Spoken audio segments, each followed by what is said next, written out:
Hello बच्चों, कैसे हैं आप सब। घड़ी कर रही है इशारा 3 बजने का और वक्त हो चला है हमारा मनपसंद प्रोग्राम का। जी हाँ, मैं बात कर रही हूँ मेरा दूरदर्शन मेरा विद्यालय कार्यक्रम का, जिसमें क्लास 1 और 2 की पढ़ाई होती है और हम नई नई चीजें सीखते हैं, वह भी मजेदार ढंग से। अभी चूंकि हम लोगों के स्कूल बंद हैं, इसीलिए अपनी पढ़ाई घर पर ही रहकर करनी है, जिसमें हमारे साथ होते हैं मम्मी, पापा और घर के अन्य बड़े लोग।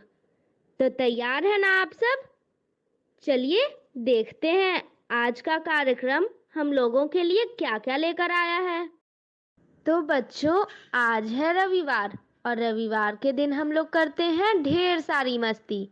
तो चलिए आज हम लोग सबसे पहले सुनते हैं बापू की पाती, जिसमें हम प्यारे बापू महात्मा गांधी के जीवन प्रसंग से जुड़ी बातों को सुनकर प्रेरणा पाते हैं।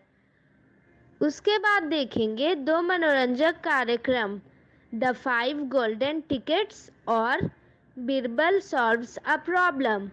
उसके बाद देखेंगे एक मनोरंजन और जानकारी से भरपूर वीडियो, चीनू गया गाय दूहने। और अंत में चलेंगे पटना का संजय गांधी जैविक उद्यान और देखेंगे जू शो। तो चलिए शुरू करते हैं आज का संडे स्पेशल प्रोग्राम ढेर सारी मस्ती के साथ।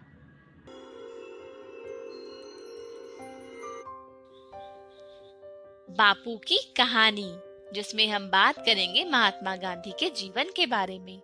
पिछली बार हमने ये जाना कि दक्षिण अफ्रीका में प्रिटोरिया नामक जगह पर जाते वक्त गोरे लोगों ने यानी कि अंग्रेजों ने ट्रेन में अव्वल दर्जे में बापू को सफर नहीं करने दिया।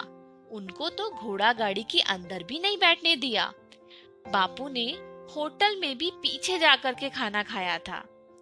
बापू यह सब काले गोरे का भेद एक अन्याय की तरह मानते थे। प्रिटोरिया में मोहनदास का परिचय जाने माने हिंदुस्तानी व्यापारियों से होने लगा था। उन्होंने सभी भारतीय लोगों से मिलने की इच्छा जाहिर की। एक व्यापारी के घर हिंदुस्तानियों की सभा बुलाई गई। कई लोग आए।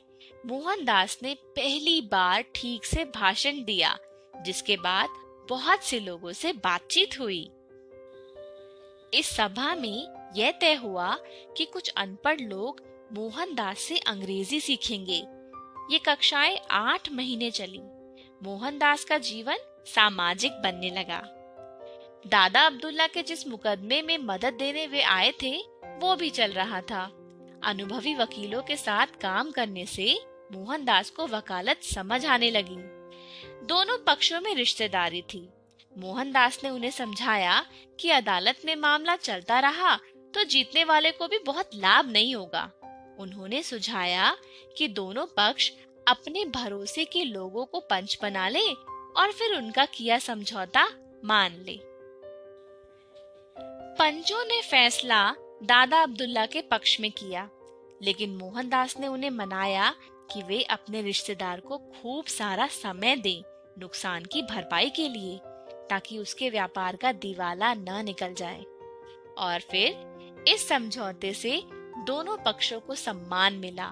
रिश्तेदारों में आपसी प्यार लौट आया। काम पूरा हो गया था। अब मोहनदास को स्वदेश लौटना था। दादा अब्दुल्ला अब उन्हें बहुत चाहने लगे थे। उन्होंने मोहनदास के सम्मान में एक सामूहिक भोज रखा। उस समय दक्षिण अफ्रीका में हिंदुस्तानियों के खिलाफ एक नया कानून आने वाला था। कुछ लोगों ने अब्दुल्ला सेठ से कहा कि आप गांधी भाई को रोक लीजिए, वो जैसे कहेंगे हम वैसे इस कानून से लड़ेंगे। और फिर देखते ही देखते भोजन सभा एकदम से आंदोलन के कार्यालय में बदल गई। गांधी भाई 1 महीने ही नहीं, 1 साल के लिए नेटाल राज्य में रुक गए। उन्हें 20 व्यापारियों ने मिलकर पेशगी रकम दी और अपना वकील नियुक्त किया। भारतीय राष्ट्रीय कांग्रेस की तर्ज पर मोहनदास ने नेटाल इंडियन कांग्रेस का गठन सन 1894 में किया। हिंदुस्तानियों को कई जुल्म सहने पड़ते थे। रात को बिना पहचान पत्र वो बाहर नहीं निकल सकते थे और चुनाव में भी ज्यादातर भारतीय वोट नहीं डाल सकते थे। पर सबसे बुरे हाल तो अनपढ़ मजदूरों के थे।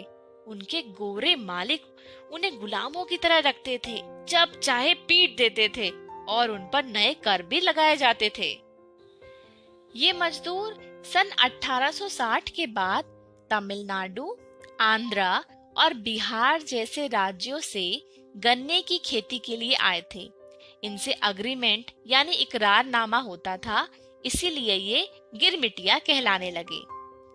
गांधी भाई का नाम सुनकर बाला सुंदरम नाम का एक मजदूर मोहनदास से मदद मांगने के लिए आ गया। उसके गोरे मालिक ने उसे बुरी तरह पीट दिया था और उसके 2 दांत तोड़ दिए थे। उसका इलाज कराकर मोहनदास उसे एक मजिस्ट्रेट के पास ले गए। उसकी मुक्ति हुई। गांधी भाई गिरमिटिया मजदूरों के नेता हो गए। अब मोहनदास की कांग्रेस के साथ तरह तरह के हिंदुस्तानी आ गए थे। अमीर और गरीब, हर धर्म के लोग, मुस्लिम, पारसी, हिंदू, ईसाई और तरह तरह की जुबानें, गुजराती, तमिल, भोजपुरी, तेलुगु, उर्दू और अंग्रेजी भी। क्योंकि अब मोहनदास की दोस्ती कुछ गोरों के साथ भी होने लगी थी। उनका सौम्य और संकोची व्यवहार लोगों का मन जीत लेता था। आज के लिए इतना ही। अगली बार हम देखेंगे कि गांधी जी ने दक्षिण अफ्रीका में अन्याय के खिलाफ और कौन-कौन से काम किए।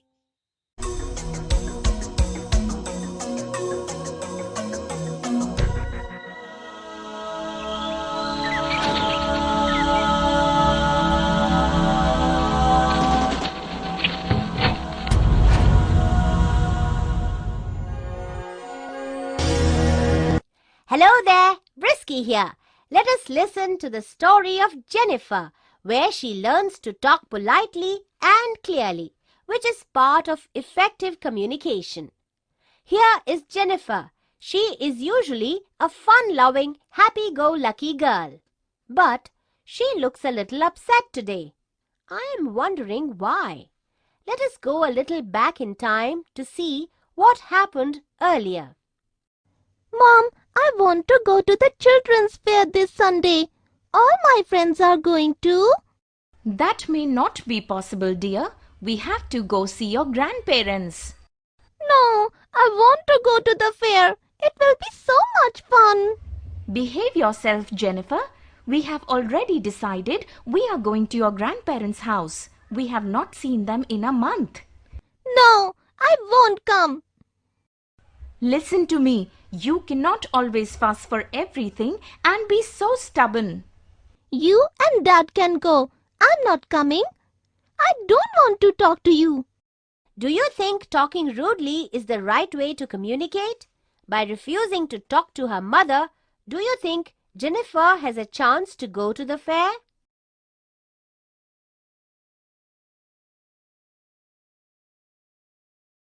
Jennifer needs to talk to her mother and try to work out a plan so that she can see her grandparents and visit the fair. Let us see what she does. Suddenly, a puff of smoke appears, revealing an elephant fairy. Jennifer looks stunned. Oh, who are you? I am Mambo Jumbo, the star performer at the children's fair. I heard you and your mother talking about the fair. I am here to grant you a wish, but it will not be so simple. Do you still want the wish? A wish? Wow, how exciting!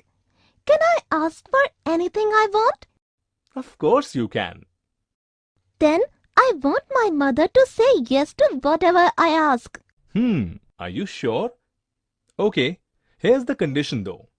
Whenever your mother asks you something, you have to answer in the opposite. So, if you want to say yes, you should say no. And if you want to say no, say yes. Sounds like fun? Okay, sure. Grant me my wish. Swishy, wishy, boom, boom. There you go. Mom, can we go to the fair on Sunday, please? Sure, my dear. Do you really want to go? Yes, yes. Oh, looks like Jennifer has forgotten the condition Mumbo Jumbo mentioned. How do you think Jennifer's mother will react now? Can you act it now?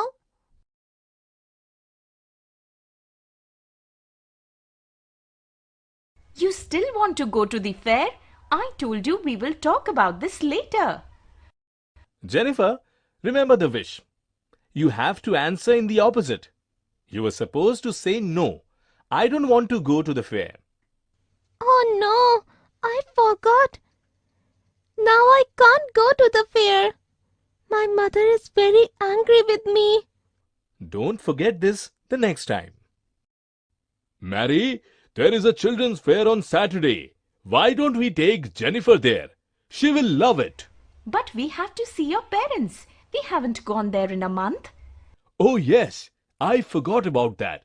Let me ask Jennifer anyway and see what she wants to do. Do you want to see your grandparents? They are waiting to see you.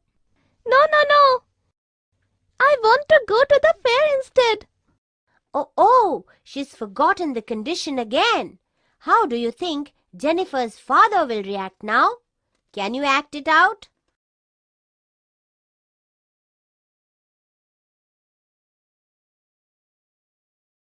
Didn't we tell you that we have to visit your grandparents? Don't ask me again.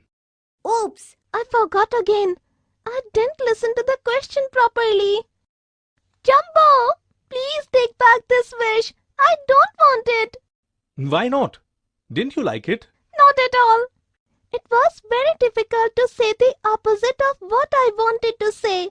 See, that's how it may seem to others when we don't communicate properly. Remember, you had said you won't talk to your mother. Then, how will she know what you are thinking? We should say what we think and what we want to say correctly. Only then they can understand and respond to us appropriately. At the same time, we must not be rude and consider the other person's feelings too. Thank you, Jumbo. Mom, I'm sorry. I have been fussy and angry.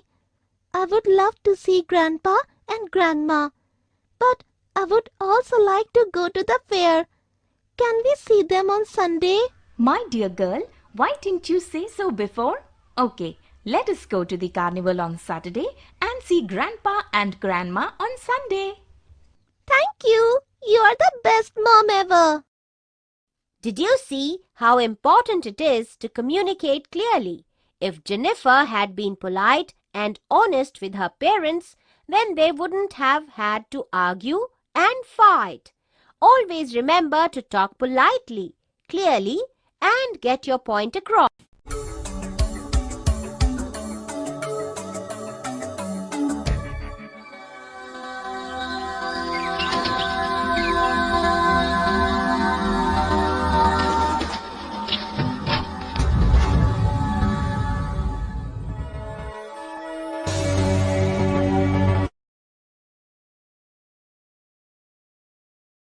Hello friends, Bouncy is back. Now we will learn the importance of punctuation.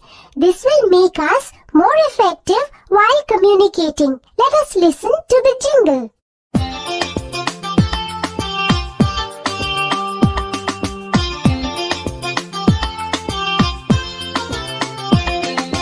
If the sentence starts too long, it gets hard to read along. But if there are breaks in between, it quickens understanding. If the sentence starts too long, it gets hard to read along. But if there are breaks in between, it quickens understanding.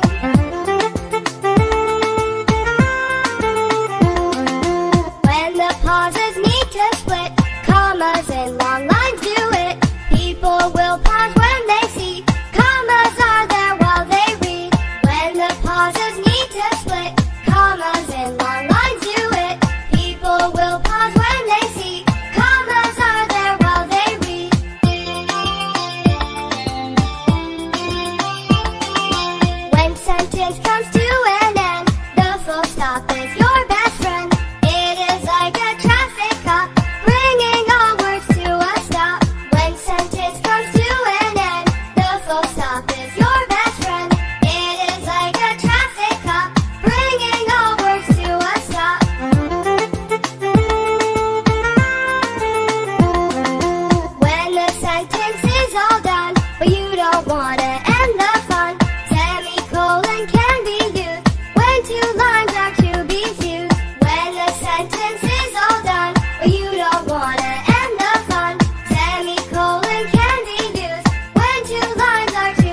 are words we must join.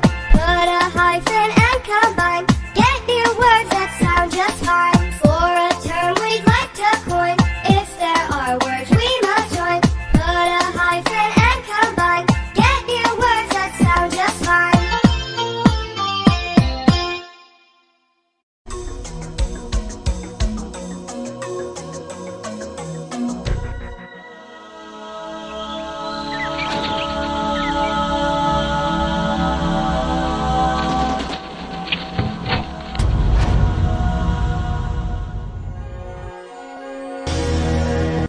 Hello, my dear friends. Brisky here. Do you bring out a newsletter in your school? Let us explore how different students contribute to the newsletter in their school and improve their communication skills. Welcome to the newsroom at Rainbow International School. These 5 children are responsible for bringing out their monthly school newsletter, The Rainbow Reader.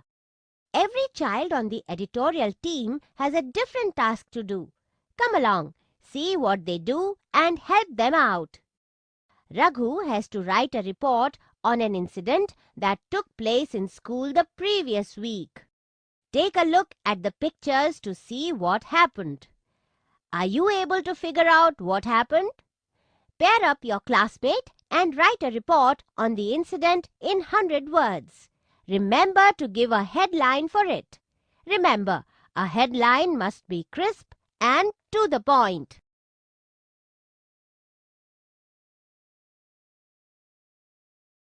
This is what Raghu wrote in his article.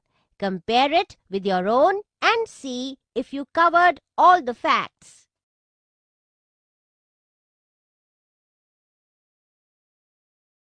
Whenever you write a report for a newspaper, make sure it is clear, simple, and covers all the important points that need to be included. A simple method to ensure that you don't miss out any detail is the 5 W's 1H technique. This is to check if the report answers the following questions: what, why, where, when, who, and how. Did you enjoy writing a newsletter report? Now it's time to help Sheila write an advertisement. The school canteen has recently added a new item to their menu, a health drink. Take a look at the ingredients needed to make the drink and write an advertisement for the newsletter announcing the launch of the drink. The advertisement should contain the name of the new drink, a brief description to it, and the benefits of drinking it.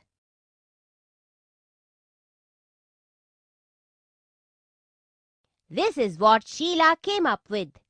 As you can see, an advertisement for a new product has to contain important information such as its name, what it is made of, benefits of using it or consuming it, what it costs, and where one can buy it, all in one crisp ad. Felix is in charge of the sports pages of the newsletter. He has taken a lovely picture of the winning moment in last week's football game. Now he needs to come up with a caption for it. A caption is a short phrase or a sentence that describes a photograph. Come up with your own caption for this photograph.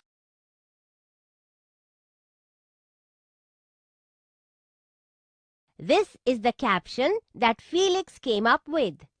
Captions for photographs have to be short and catchy. They should tell the reader about the photo in just a few words. Asha is the editor of the newsletter. She has to read all articles thoroughly, check the facts, and correct any errors. Let us see what she is working on. Asha has found 3 articles which have errors in them. Can you spot the errors? Could you spot the errors or information that is missing? This is what Asha found. In the first article, she found that it was not mentioned what kind of animal the furry friend was. It could have been a cat or a dog. In the second article, she found that the picture was of the Red Fort, but the caption read Taj Mahal. In the last article, it was mentioned that the sale was on Sunday, but it did not say where the sale was. Hope you managed to spot all the errors or information that is missing. So you see, anyone can write as long as they stick to the basic rules. Write clear, simple sentences and make sure your idea comes across.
Sanjay Gandhi जैविक उद्यान जू outreach programme में आज हम किसी जानवर के enclosure के पास नहीं चलेंगे, हम चलेंगे जानवर के बच्चे के पास।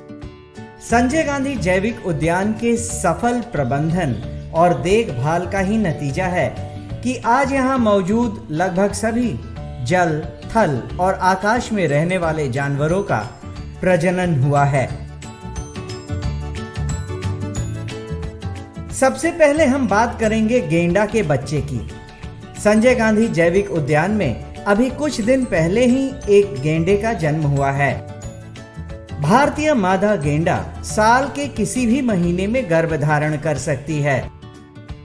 16 से 18 महीने गर्भधारण के बाद मादा गेंडा सामान्यतः एक बार में एक बच्चे को जन्म देती है और फिर 3 साल के बाद दूसरे बच्चे के जन्म के लिए तैयार हो जाती है। जन्म के समय नवजात शावक का वजन लगभग 40 से 50 किलोग्राम तक का होता है। जन्म के कुछ घंटों के बाद नवजात शावक न सिर्फ जमीन पर चलने फिरने लगते हैं बल्कि पानी में तैरने भी लगते हैं।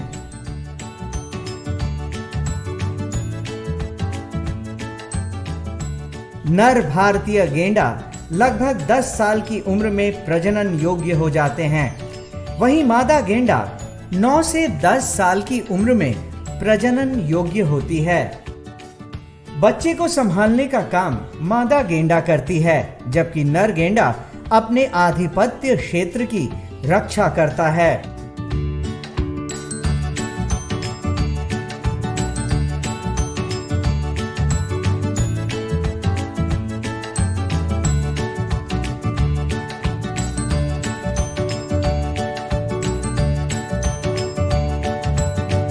नर भारतीय गेंडा लगभग 10 साल की उम्र में प्रजनन योग्य हो जाते हैं, वहीं मादा गेंडा 9 से 10 साल की उम्र में प्रजनन योग्य होती हैं। गेंडे के बच्चे के बाद अब हम चलेंगे जिराफ के बच्चे के पास। संजय गांधी जैविक उद्यान में अभी जिराफ का एक बच्चा है। इसका जन्म भी संजय गांधी जैविक उद्यान में ही हुआ है। 13 से 15 महीनों के गर्भ धारण के बाद मादा जिराफ एक बार में एक बच्चे को जन्म देती है। दुनिया का सबसे लंबा जानवर जिराफ जन्म के समय 1.8 मीटर लंबा होता है और जन्म के समय इनका वजन लगभग 90 से 110 किलोग्राम तक होता है। इसके जन्म के समय इनकी मां यानी मादा जिराफ सामान्यतः खड़ी रहती है और जन्म के कुछ ही घंटों के अंदर जिराफ के बच्चे चलने फिरने लगते हैं। ये नवजात शावक 3 से 4 साल के बाद प्रजनन योग्य हो जाते हैं और मादा जिराफ साल के किसी भी महीने में गर्भ धारण कर सकती है।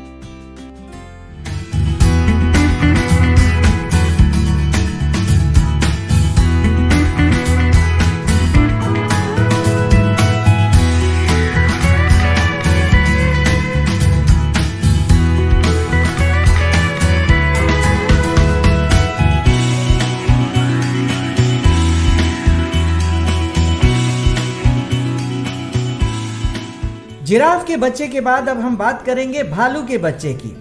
संजय गांधी जैविक उद्यान में अभी भालू के बच्चों की संख्या 2 है। दोनों बेहद चंचल, चालाक और स्वस्थ हैं। मादा भालू साल के किसी भी महीने में गर्भधारण कर सकती है।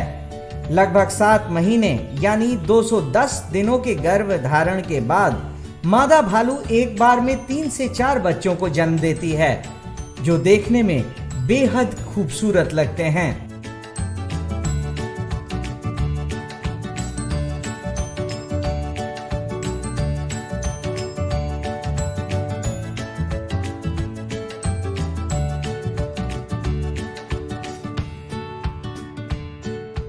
जन्म के समय बच्चे का वजन लगभग 700 ग्राम से 100 किलोग्राम तक होता है। साथ ही जन्म के 1.5 से 2 महीने के बाद नवजात शावक चलने फिरने लगते हैं। भालू के बच्चे जन्म के 3 से 4 साल के बाद प्रजनन योग्य हो जाते हैं।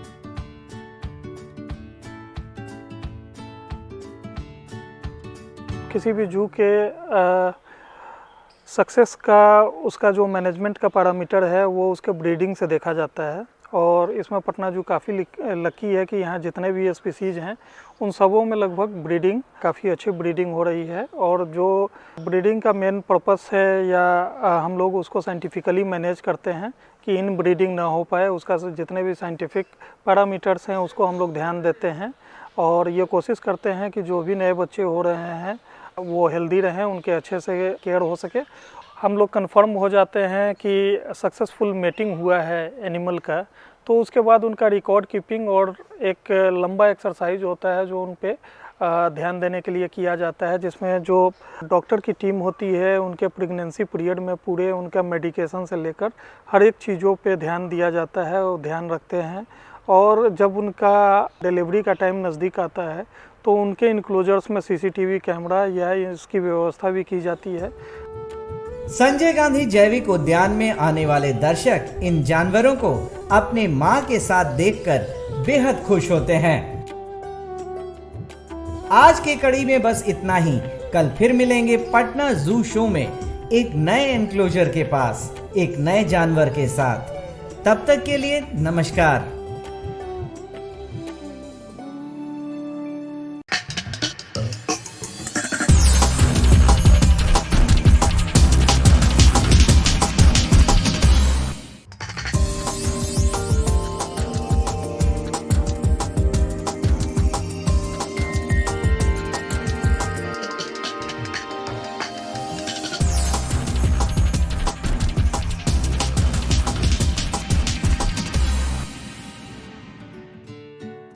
संजय गांधी जैविक उद्यान जू आउटरीच प्रोग्राम में आपका स्वागत है।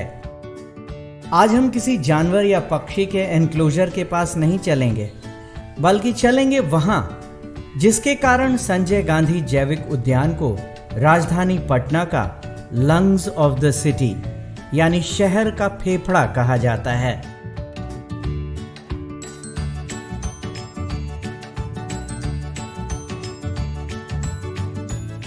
जी हां, आज हम बात करेंगे संजय गांधी जैविक उद्यान के वनस्पति क्षेत्र की और पर्यावरण, वन एवं जलवायु परिवर्तन विभाग बिहार सरकार के नूतन प्रयोग के बारे में। जब पूरे विश्व में विकास कार्यों के लिए जंगलों और पेड़ों की बिना रोक टोक कटाई हो रही है, वैसे समय में पर्यावरण, वन एवं जलवायु परिवर्तन विभाग बिहार सरकार ने निर्णय लिया कि विकास कार्यों के लिए राजधानी पटना या उसके आसपास जितने भी पुराने पेड़ों को रिलोकेट किया गया, उन पेड़ों को वैज्ञानिक तरीके से जड़ सहित उखाड़कर आवश्यकता के अनुसार लगाया जाएगा। उनका समुचित देखभाल किया गया और उन्हें फिर से जीवित किया गया।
पर्यावरण, वन एवं जलवायु परिवर्तन विभाग के निर्णय को संजय गांधी जैविक उद्यान के कर्मियों ने अपने अथक प्रयास से सही साबित किया है और आज इन पेड़ों में न सिर्फ नई नई पत्तियां आ रही हैं, बल्कि कई टहनियों ने भी अब आकार लेना शुरू कर दिए हैं।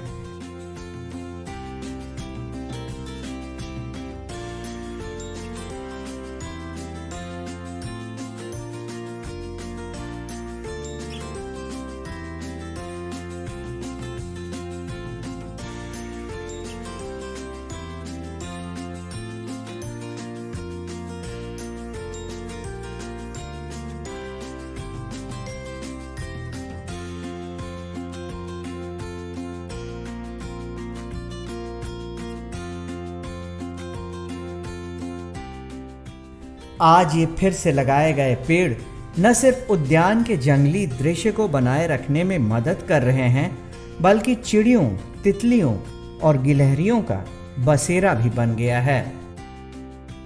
जो पटना जू का ओरिएंटेशन है, जो ज्योग्राफिकल लोकेशन है, ये पुराने समय में काफ़ी पुराने टाइम में यहाँ से सोन नदी गुजरती थी और बाद में कालांतर में धीरे धीरे जैसे जैसे डेवलपमेंट होता गया तो सोन नदी अपना कोर्स शिफ्ट करती गई और इससे काफ़ी दूर तक चली गई।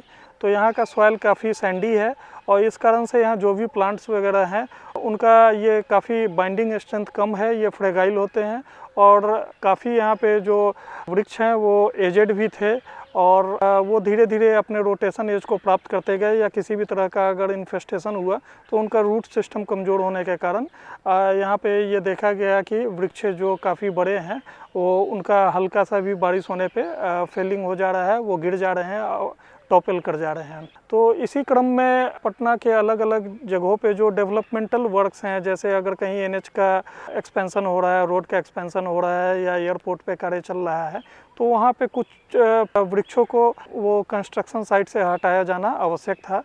तो इसी को देखते हुए बिहार सरकार ने एक बड़ा ही अपने तरह का अनूठा प्रयास किया कि किसी भी वृक्ष को वहाँ से हम लोग काटेंगे नहीं और उसको ट्रांसलोकेट किया जाए। ये अलग अलग तरह के स्पीसीज हैं इसमें, जैसे पीपल, बरगद, गुल्लड़, पाकर, नीम, उसके अलावा करंज, जामुन और भी बहुत सारे स्पीसीज हैं जो यहाँ पे ट्रांसलोकेट किए गए हैं। तो ये काफ़ी ज़्यादा सक्सेसफुल रहा है और उसको लगाए जाने के बाद से हम लोग देख सकते हैं कि लगभग 99% जो यहाँ प्लांट्स लगाए गए थे सभी के सभी सक्सेसफुली लग चुके हैं।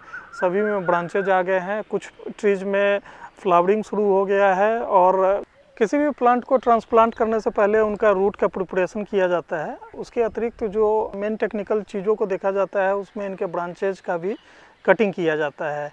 कटिंग करने के बाद बॉडेक्स मिक्सचर का लेप लगाया जाता है जिससे कि उसमें किसी भी तरह का फंगल इन्फेक्शन नहीं हो जो ब्रांचेस कट किए जाते हैं। उसके बाद एक पार्टिकुलर पैटर्न में ही ये प्लांट जो हैं ग्रो करते हैं। तो ऐसा देखने में प्रतीत होता है जैसे ये बड़े आकार के बॉन्साई हैं जो पार्क्स के लिए बड़ा ही अनूठा इनका एक स्ट्रक्चर होता है, आर्किटेक्ट होता है। तो टोपाइडी और जो बॉन्साई की कला है वो अगर कहा जाए तो ये एक बड़े प्लांट में करना भी अपने आप में एक अलग ही संतुष्टि देता है। 153 एकड़ में फैला ये संजय गांधी जैविक उद्यान 2 भागों में बटा है। एक भाग जंतु का है और दूसरा वनस्पति का। यहाँ आने वाले दर्शक हर प्रकार के जानवर और पक्षी को देखकर रोमांचित होते हैं और साथ साथ इन 150 प्रजाति के 3000 से भी अधिक पेड़ों के छांव में आकर चैन की सांस लेते हैं। यही है संजय गांधी जैविक उद्यान की खासियत। आज के लिए बस इतना ही, कल फिर मिलेंगे। तब तक के लिए नमस्कार।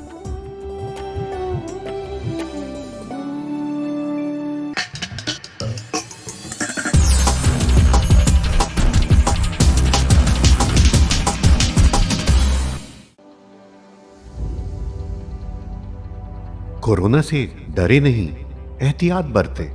वैसे तो स्वच्छता और व्यक्तिगत साफ सफाई हर समय जरूरी है, लेकिन अभी कोरोना महामारी फैलने के दौर में यह एकदम आवश्यक हो गई है। बस यह जानने की जरूरत है कि साफ सफाई करने के दौरान आप किन बातों के प्रति विशेष तौर पर सजग रहें। आइए इसे बिंदुवार समझ लें। हाथ को अच्छी तरह से साबुन पानी या हैंड वॉश से कम 20 सेकंड तक धोएं या अल्कोहल सैनिटाइजर से साफ करें। होटल या किसी कार्यालय में जाएं तो वहां उपलब्ध हैंड वॉशिंग प्रोटोकॉल के अनुसार अपने हाथों को साफ करें। कोरोना संक्रमित या कोरोना संदिग्ध व्यक्ति या खांस छींक रहे व्यक्ति से कम 1 मीटर की दूरी बनाए रखें। भीड़ भाड़ में मास्क लगाए रखें या मुंह नाक को ढक कर रखें। यदि घर में कोरोना संक्रमित व्यक्ति क्वारंटाइन में है तो उसके व्यक्तिगत उपयोग की चीजों जैसे बर्तन, ग्लास, कप, तौलिया, बिस्तर का इस्तेमाल न करें। फर्श और अन्य सतहों को घर में रोजाना प्रयोग किए जाने वाले ब्लीच घोल या फिनाइल से साफ करते रहें। शौचालय को भी घर में रोजाना प्रयोग किए जाने वाले ब्लीच घोल या फिनाइल से साफ करते रहें। ऑनलाइन सामान मंगाने पर डिलीवरी करने वाले व्यक्ति नियमित आने वाले घरेलू सामान जैसे दूध, अखबार इत्यादि के लिए सुरक्षात्मक तरीके अपनाएं। बस, ट्रेन, ऑटो, टैक्सी, दुकान के काउंटर के संपर्क में आने पर भी एहतियात बरतें। जनहित में जारी राज्य स्वास्थ्य समिति बिहार। अधिक जानकारी के लिए संपर्क करें टोल फ्री नंबर 104।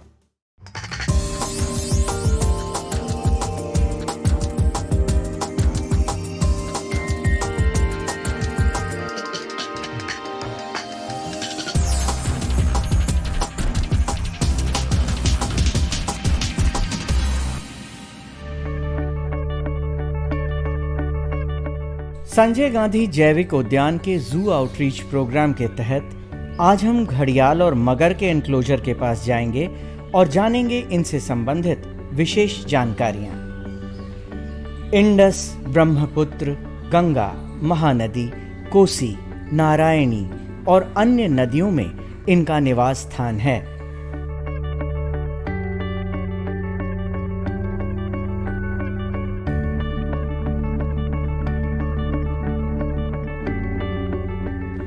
घड़ियाल पानी और नदी किनारे रहना पसंद करते हैं और नदी के किनारे बालू में अंडा देते हैं। घड़ियाल की लंबाई 5 मीटर से 7 मीटर तक हो सकती है और ये 100 साल तक जीवित रह सकते हैं। नर घड़ियाल 15 साल में और मादा 12 साल में पूर्ण रूप से विकसित होती हैं। वयस्क घड़ियाल ज्यादातर मछली के शौकीन होते हैं।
भारत में क्रोकोडाइल प्रजाति के घड़ियाल और मगर के साथ नमकीन पानी में रहने वाले मगर भी पाए जाते हैं।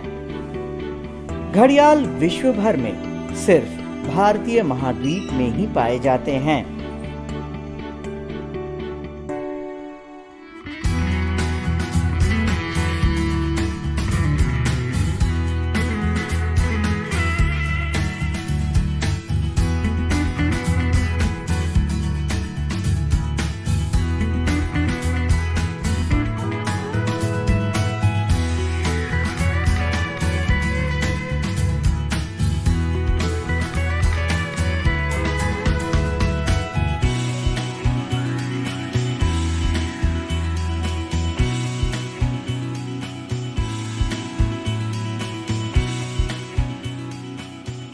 जैसा कि हम जानते हैं कि घड़ियाल का नाम घड़ा शब्द से उत्पत्ति हुई है, क्योंकि जो घड़ियाल में जो मेल घड़ियाल होते हैं उनके स्नाउट पर एक घड़े की आकृति का स्ट्रक्चर पाया जाता है, जिसके कारण इसका नाम घड़ियाल रखा गया है।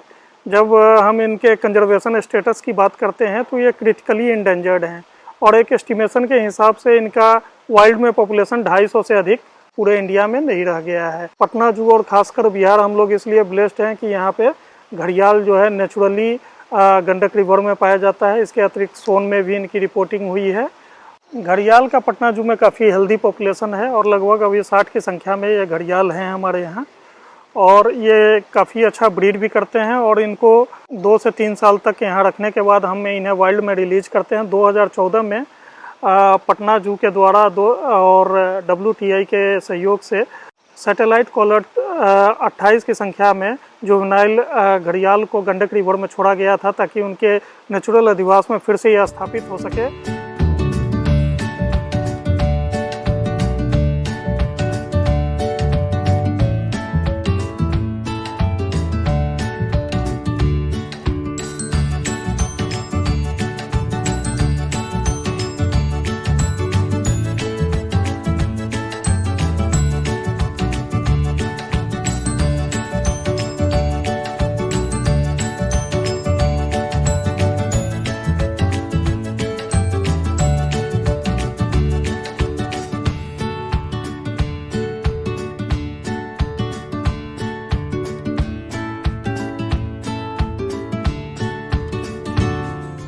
मगर ज्यादातर भारत, बांग्लादेश, नेपाल, श्रीलंका और पाकिस्तान में पाए जाते हैं। मगर पोखरा, नदी या अन्य पानी के बड़े स्रोतों में भी पाए जाते हैं। पूर्ण विकसित मगर 4 से 5 मीटर तक लंबा हो सकता है और इसका वजन 100 से 200 किलोग्राम तक होता है। मगर की औसत उम्र 70 सालों तक होती है और मगर स्वभाव से काफी गुस्सैल होते हैं। इस इनक्लोजर में 2 मगर हैं, एक मेल और एक फीमेल है। जब इनके कंजर्वेशन स्टेटस की हम बात करते हैं तो इनका जो कंजर्वेशन स्टेटस है वो वल्नरेबल कैटेगरी में है और इनका जो मुख्य आहार है वो जो स्मॉल मैमल्स है जैसे बंदर हो गया या अटर है, इसके अतिरिक्त जो बकरी या डॉग्स वगैरह फेरल डॉग हैं जो नदी के किनारे पाए जाते हैं, पक्षी हैं, इनका ये मुख्यतः शिकार करते हैं। इसके अतिरिक्त ये सांप या कछुआ इत्यादि को भी खाना पसंद करते हैं। पटना जू में इन्हें खाने के लिए मेनली हम बीफ देते हैं और ये सप्ताह में 2 दिन दिया जाता है, बृहस्पतिवार और रविवार को दिया जाता है। जब विंटर्स में इनका जो खाना होता है वो लगभग 3 महीने तक ये खाना नहीं खाते हैं, ये हिबरनेशन में रहते हैं। कोल्ड ब्लडेड होने के कारण मगर बिना खाने के बहुत दिनों तक जिंदा रह सकते हैं। आज के कड़ी में बस इतना ही, फिर मिलेंगे अगले एपिसोड में। तब तक के लिए नमस्कार।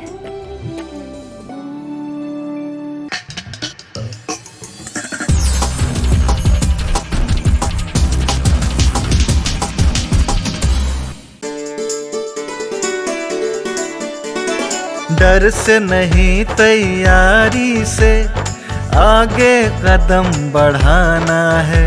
रुकी जिंदगी में चहल पहल वापस फिर से लाना है।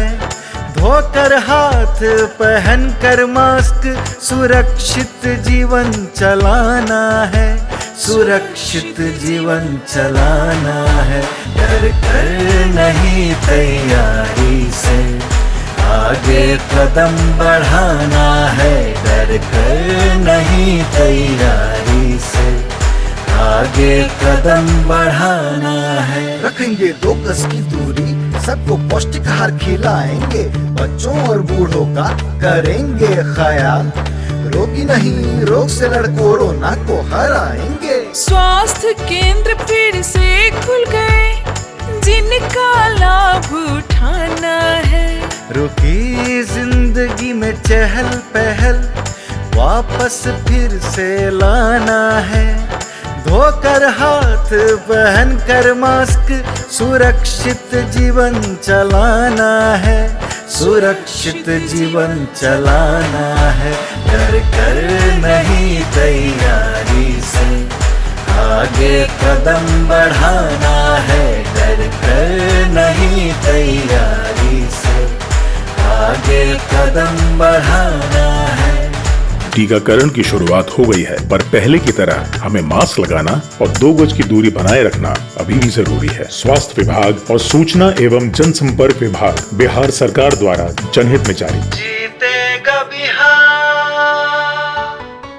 आशा करती हूँ बच्चों आज आपको बहुत मजा आया होगा और आपने इल्मों से बहुत कुछ सीखा भी होगा।